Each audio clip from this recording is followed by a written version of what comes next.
अब क्या किया गया, ये भाजपा के आने के बाद इनको साइड किया गया। इनको टैग दिया गया, ये खालिस्तानी है, जैसे इनका पत्ता काट दिया जाए। मुसलमान को आतंकवादी कह दिया गया।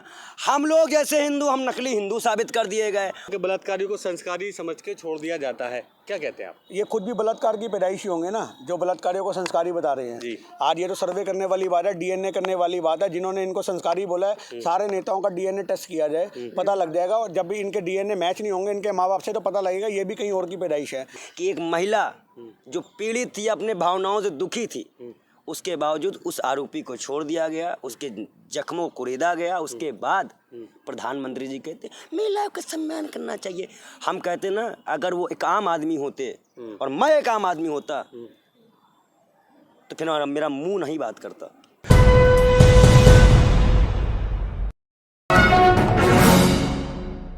बिल्किस बानो का मामला है देश में।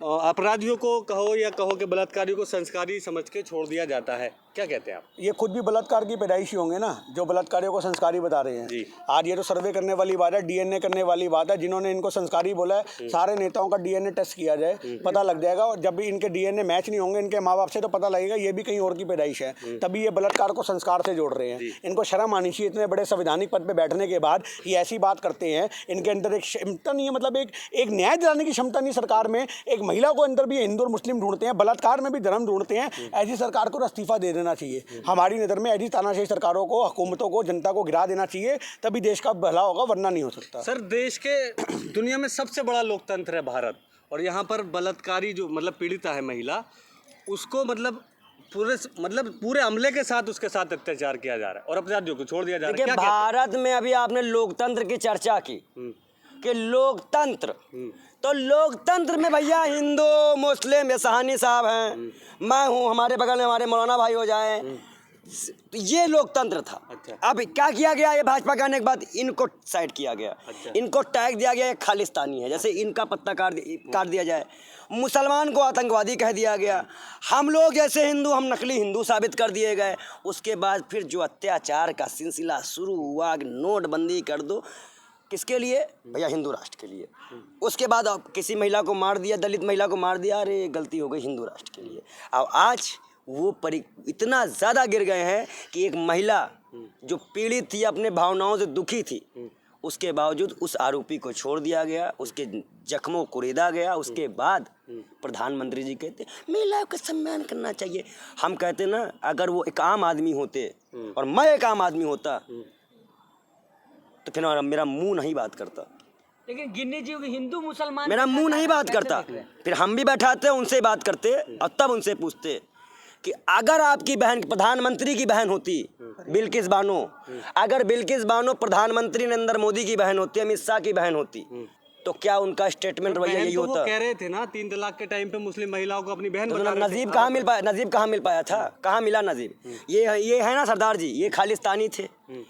आज बताइए, नबी के शान में बार बार किसी भी धार्मिक धर्म के नाम पे बार बार आप गाली बक दे रहे हो, आप बार बार महिलाओं से जोड़ दे रहे हो। सिख समुदाय जो कि सेवा भाव के लिए जाना जाता है, आप उन्हें बदनाम कर रहे हो। और मैं बता दूं, ये तो उस जगह से है ना जहाँ इन्होंने दर्द झेला है। ये भी हैं, ये भी जाएंगे और हम भी जाएंगे। अब भारत जोड़ो यात्रा से इनके मुंह पे कालिक लगाते हुए 24 मिनट की वापसी कराएंगे। अपराध में भी हिंदू मुस्लिम देखा जा रहा है। बिल्किस बानो अगर मुसलमान है तो वो न्याय के लिए तड़पती रहेगी, दर दर भटकती रहेगी, यहाँ तक कि उसकी सुरक्षा का मुद्दा भी उठने लगेगा। देखिए, सबसे बड़ी बात यह है कि आज हमारे देश में महिलाओं का सम्मान बहुत तुच्छ हो चुका है मोदी सरकार में। आप ये मत कहो कि बिल्किस बानो, ऐसी बहुत सी हिंदू बहनें भी हैं। मैं आपसे क्या कहना चाह रहा हूँ, आज बहुत सी हिंदू बहनें भी हैं जिनको न्याय नहीं मिलता, बहुत सी मुस्लिम बहनें भी जिनको न्याय नहीं मिलता, बहुत सी सिख बहनें भी जिसको न्याय नहीं मिलता। आज दिल्ली जैसी कैपिटल के अंदर शमशान घाट में 13 साल की बच्ची को जला दिया गया। अब ये बात बताओ, जनकपुरी की घटना थी, आप बताओ 9 साल की बच्ची का पंडित ने बलात्कार करा शमशान घाट के। आप ये बात बताइए, उसको भी छोड़ दिया गया था। वो तो हम लोगों ने, किसानों ने और बहुत सारी कांग्रेस के नेताओं ने वहाँ पे बैठ के धरना प्रदर्शन किया, तो उसको पंडित को पकड़ा इन्होंने। इनकी नज़र में बलात्कार जैसी सजा जो है बड़ी छोटी सी सजा है। इनकी नज़र में बलात्कार कोई मुद्दा नहीं रखता। मेरी बात समझो, बहुत, क्योंकि इन्होंने औरतों का सम्मान का करा है। इनकी RSS की संगठन देख लो, जहाँ पे आदमी के साथ संतुष्ट हो जाता है, आप क्या बात करोगे? मर्द से संतुष्ट हो रहा है, वही राखी बांध रहा है, वही गले लगा रहा है एक दूसरे को। कितनी आज दुर्लभ आपको फोटो देखने को मिलेंगी। तो आप सोचो ना, महिलाओं का सम्मान तो इनके संस्कारों में ही नहीं है, ये तो सिर्फ जबान पे है। एक संस्कार होता है कि हमें किसी की बहन बेटी दिख रही है तो हम हाथ जोड़ करके नमस्कार करते हैं। इनको किसी की बहन बेटी दिखती है तो टेढ़ी नज़र से देखते हैं, ऊपर से नीचे तक नाप लेते हैं। ये वो सरकार के लोग हैं, आप इनसे महिला सुरक्षा की उम्मीद नहीं कर सकते। कि बिल्किस बानो की जब सुरक्षा का मुद्दा पूरे देश में एक मुद्दा बना हुआ है कि उसकी सुरक्षा कैसे की जाएगी, क्योंकि जो अपराधी निकल के आए जेल से, जाहिर है उससे बदला ले सकते हैं। तो ऐसे में सरदार एक कौम है जो निकल के सामने आती है और कहती है कि बिल्किस बानो हमारी बहन की तरह है, वो आके हमारे यहाँ रह सकती है। इसे कैसे देखते हैं? संत, मैं कह रहा हूँ मैं इनका सम्मान करता हूँ और संत भी इनके साथ है, पंडित भी इनके साथ है, हर एक वर्ग साथ है, हर वो बेटी साथ है इनके जिस बेटी को न्याय नहीं मिला है। और यही बिल्किस बानो का केस कई बेटियों को न्याय दिलाएगा। ये सरदार भाई और ये हिंदू और सिख भाई मिलकर मुसलमान को साथ लेकर ये एकता की वो आग लगाएंगे ना जिसको मिटाते मिटाते और नफरत फैलाते फैलाते भाजपा की कमर टूट जाएगी। अब समय आ गया, देखिए हर चीज़ का एक अंत होता है, भाजपा का अंत अब निकट है बस। गिनी साहनी जी, सरदार जो है बिल्किस बानो की सुरक्षा की बात कर रहे हैं, कहीं सरकार आपको ही टारगेट ना करने लगे? सरकार तो बहुत समय से करते आ रही है, खालिस्तानी कह के टैग करती आ रही है। आज सोचने की बात यह है कि इन सरकारों से न्याय की उम्मीद मत करो, सब कुछ बढ़िया। आप इनके समर्थन में समर्थन करते हो तो सब कुछ बढ़िया, आप इनके विरोध में कुछ भी बोल दोगे तो आप तानाशाही सरकार से लोहा लेने का काम करोगे, जो हम लेने के लिए तैयार बैठे हैं। छोटी सी बात मानिए कि किसी इंसान का ब्रेन वॉश होता है। आज आप पाकिस्तान में इतने सारे संगठन देखते हो, ISI संगठन है, इतने सारे वहाँ पे संगठन है, वो क्या करते हैं, वो धर्म के नाम पे तो आदमी का दिमाग खराब कर देते हैं कि देखो इस्लाम खतरे में है, ये खतरे में है, चलो ये बंदूक लो, गोली तुम्हें कोई मार दे, हम तुम्हारे परिवार को पालेंगे। यही अंधभक्तों का भी दिमाग ब्रेन वॉश हो चुका है। आज सही मायने में मोदी सरकार ने भारत की 80 करोड़ लोगों के अंदर आतंकवाद का कीड़ा पैदा कर दी है। मेरी बात को समझना, जिसके इंसान के अंदर एक आतंकवादी की एक आत्मा आ चुकी है, जिसको हर आदमी दूसरा आदमी खतरनाक दिखता है, इसको मार दूंगा मैं, ये कर दूंगा। आप अंधभक्तों से 5 मिनट बहस कर लो, आप घर से बाहर नहीं निकल पाओगे, 10 आदमी आपको घेर के मार देंगे। आप इस बात को समझो। आज हमारे देश के अंदर आप ये कह रहे हो कि आज इन लोगों को फर्क क्यों नहीं पड़ता, एकजुट क्यों नहीं है? क्योंकि समाज 2 वर्गों में बढ़ चुका है। एक वो वर्ग है जो मोदी सरकार के साथ है, एक वो वर्ग है जो बिल्किस बानो जैसी बहन के न्याय के लिए साथ में खड़ा हुआ है। आज इन दोनों वर्गों को जब तक इकट्ठे नहीं होंगे देश एक नहीं होगा, और उस देश को एक करने की बहुत जरूरत है। आज जो नारा था हिंदू मुस्लिम सिख ईसाई, इस नारा को कितना सही मानते हैं और कितना इस दौर में चल रहा है ये नारा? देखिए, इस दौर में अगर कुछ चल रहा है तो वो सिर्फ यही चल रहा है कि आज हमारे देश में नफरत कैसे फैलाई जाए, ये चल रहा है। नफरत का बंटवारा कैसे किया जाए, ये चल रहा है। आप बात कर रहे हो, देखो ये नारा आप किताबों में रह गया है, हिंदू मुस्लिम सिख ईसाई। आज एक मुट्ठी भर लोग हैं जो एक तरफ हो चुके हैं, चाहे वो हिंदू हो या वो मुसलमान हो या वो सिख हो या वो ईसाई हो, वो एक हो चुके हैं। आज इस नारे की अगर आप बात करोगे तो हिंदुस्तान में ये नारा सिर्फ एक मजाक है, जो सच्चाई है। क्योंकि आज अंधभक्तों की एक ऐसी कौम पैदा कर दी गई है जो अपने आप को कट्टर हिंदू बोलती है। आप इस बात को समझो, जो बोलती है मुसलमान का घर फूंक देंगे 5 मिनट में। अबे सरदार तू क्या, तुम्हारी वीडियो में दिख जाएंगे, ये तो खालिस्तानी नकली सरदार है, ये तो नकली सरदार आपको दिख जाएंगे। तो आज इस चीज को समझने की जरूरत है।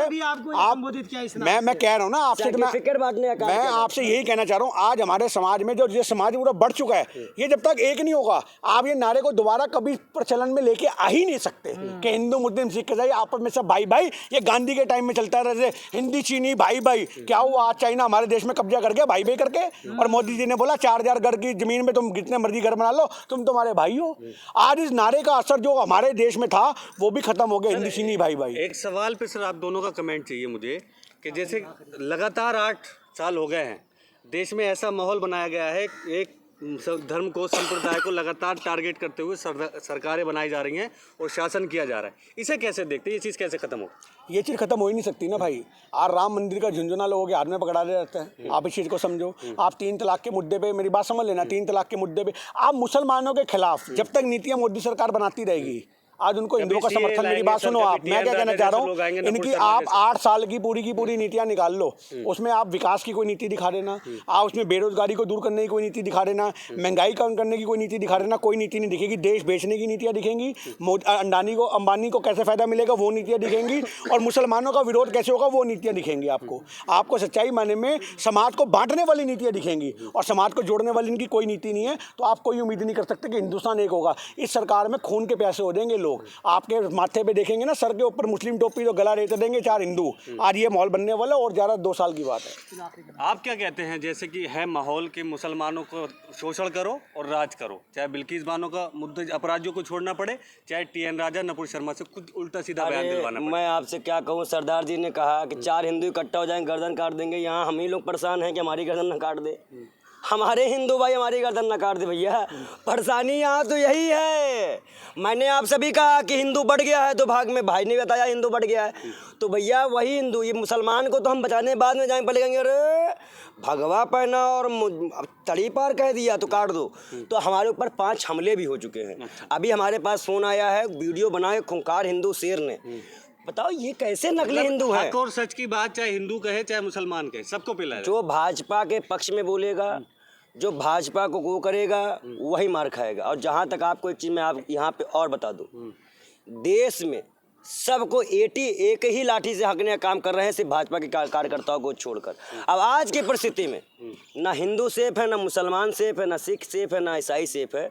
सच में सिर्फ भाजपा के कार्यकर्ता। आप पे हमला कौन किया था पंडित जी? भाजपा के लोग, बेशरम संगी मुसंगी गोबर खाने वाले और कौन करेगा? जो धमकी दे सकता है, फोन कर सकता है, वीडियो बना के डाल सकता है।